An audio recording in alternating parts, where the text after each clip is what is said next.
సికింద్రాబాద్ జిల్లా విషయంలో ఎట్టి పరిస్థితుల్లో సికింద్రాబాద్ కార్పొరేషన్ విషయంలో వెనక్కి తగ్గే ప్రసక్తే లేదు. చాలా పెద్ద ఎత్తున పోరాటం చేయబోతున్నాం.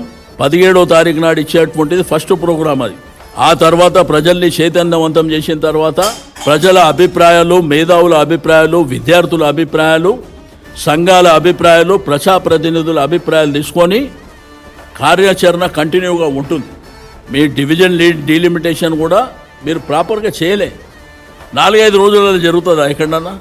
ఇంత పెద్ద గ్రేటర్ హైదరాబాదు 24 అసెంబ్లీ నియోజకవర్గాలు ఉన్నటువంటి పరిధిలో మీరు వారం లోపల అన్నీ జరిగిపోయినాయి అంటాడు. ఏ పద్ధతిలో చేసిర్రు? ఎవరిని అడిగినరు? ప్రజల్ని కన్సర్న్ చేసిర్రా? లేదు ప్రజాప్రతినిధిని అడిగినరా?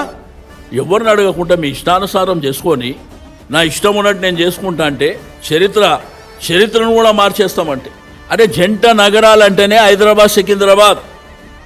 Tank bund left side Secunderabad, right side Hyderabad. నీకు దమ్ముంటే హైదరాబాద్ పేరు మారుస్తా అని చెప్పు.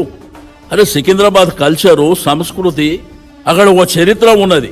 ఆ చరిత్రను నువ్వు మార్చేసి కొత్తగా ఏర్పడ్డటువంటి గ్రామాలకు నువ్వు పోవాలన్న పద్ధతిలో మీరు చేస్తే దీన్ని సమాజము మిమ్మల్ని అప్రిషియేట్ చేసే పరిస్థితి కాదు, మిమ్మల్ని ముందబెట్టే పరిస్థితి వస్తుంది. గుర్తుపెట్టుకోవాలి.